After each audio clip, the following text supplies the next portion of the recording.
Vamos começar aqui então mais um vídeo onde vamos falar sobre o dom de línguas, interpretação de línguas e dom de profecia. O dom de variedade de línguas é a expressão sobrenatural concedida pelo Espírito Santo em língua ou idioma não conhecido do portador do dom. No original grego, o dom de variedade de línguas significa glossolalia e pode se manifestar na vida de duas maneiras. Primeiro, através de línguas congregacionais. Se alguém fala em línguas, faça-se isso por 2 ou 3 e por sua vez e haja intérprete. 1 Coríntios 14, versículo 27.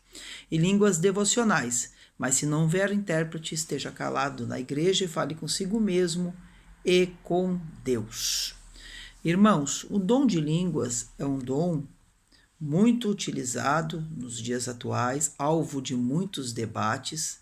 Há muitos debates por causa do tema dom de línguas. Dentro do pentecostalismo clássico se defende que línguas é a evidência inicial do batismo com o Espírito Santo.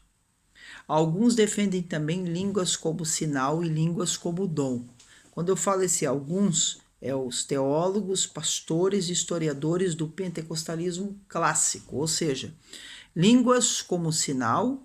Quando você é batizado com o Espírito Santo, a evidência dentro do pentecostalismo clássico é falar em línguas, e línguas como dom, porque existe relatos de pessoas que receberam o batismo com o Espírito Santo, mas nunca mais falaram em línguas. Ou seja, não receberam o dom de línguas, mas foram batizados com o Espírito Santo e na hora que foram, falaram em línguas. Depois tiveram outras expressões concernentes a esse batismo, como alegria e assim por diante. Não estou falando aqui de unção do riso, tá? Não estou falando disso. Eu estou falando de uma alegria profunda do Espírito Santo. Até porque não existe unção do choro, não existe unção do riso.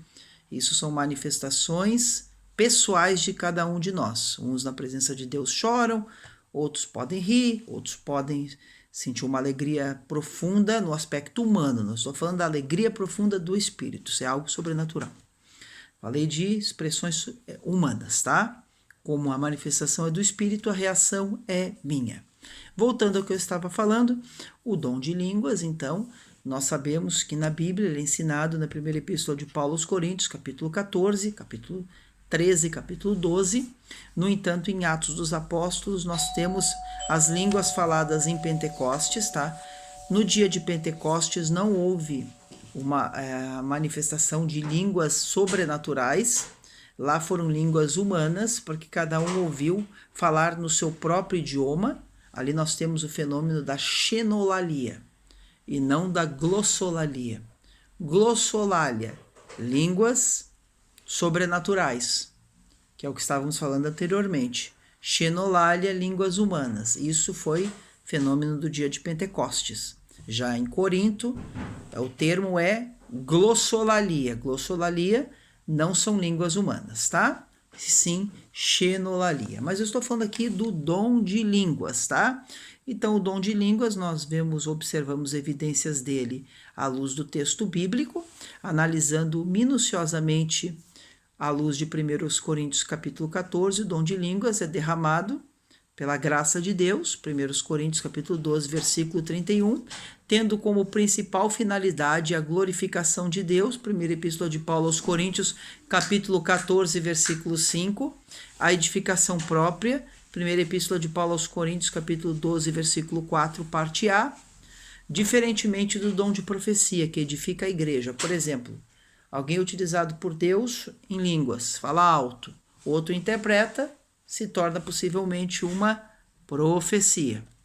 Então, meus irmãos, temos aqui o dom de línguas. A língua estranha edifica apenas a quem fala.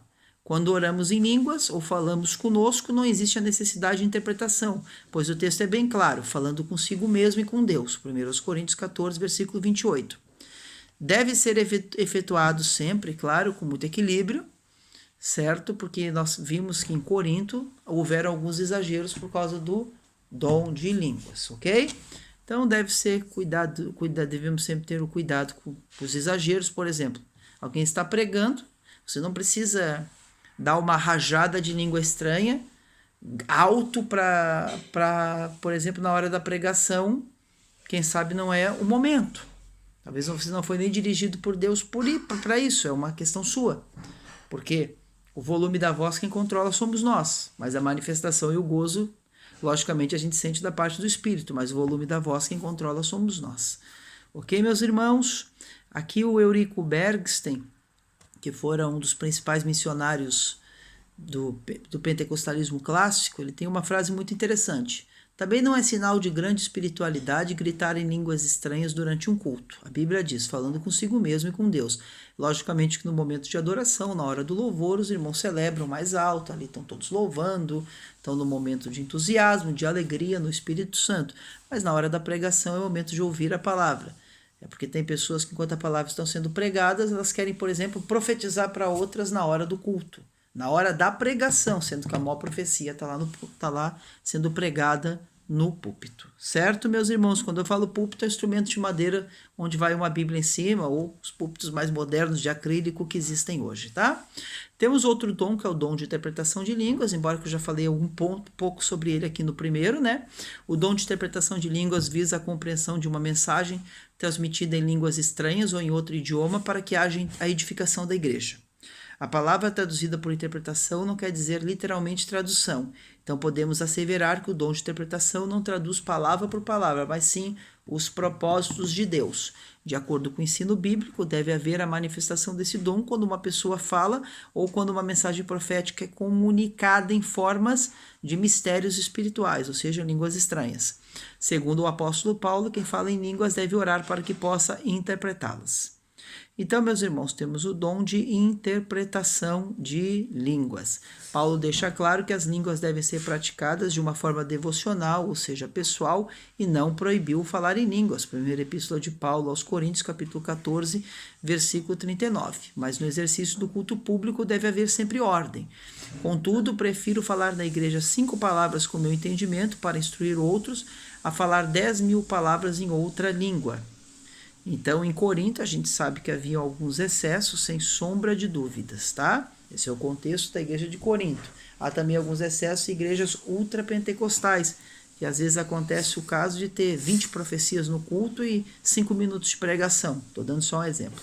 Numa reunião, se alguém falar alto em línguas, tá? Deve haver o quê? É importante, né? No momento de celebração, as pessoas, elas adoram, elas celebram sem sombra de dúvida. Mas se alguém, por exemplo, levantar alto na igreja para falar em línguas para toda a igreja ouvir, num formato de uma profecia, com certeza outra pessoa vai interpretar, tá? Então temos aqui o dom de interpretação de línguas, que é um dom muito importante, tá? Dom de profecia. Agora vamos falar de outro tema. Dom de profecia. Deixa eu pegar aqui alguns temas sobre o dom de profecia. Dom de profecia é a capacidade que Deus dá a alguns membros do corpo de Cristo para transmitirem diretamente pelo Espírito Santo uma mensagem iluminada pelo Senhor.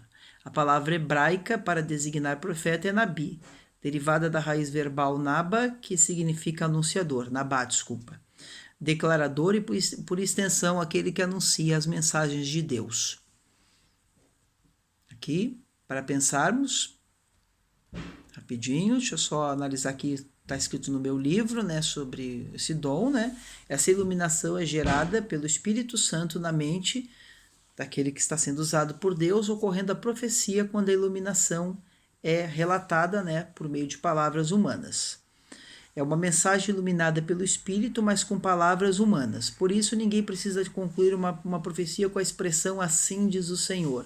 A expressão assim diz o Senhor eram os profetas do Antigo Testamento que utilizavam, porque eles eram profetas inspiracionais, ou seja, para a construção do texto bíblico.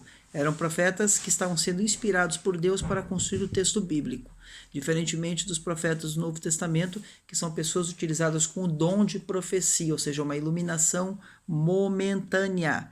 O Espírito ilumina a mente da pessoa, a pessoa é utilizada por Deus para edificar a vida de outros. A profecia tem o objetivo de edificar, consolar e exortar, não doutrinar a vida de ninguém.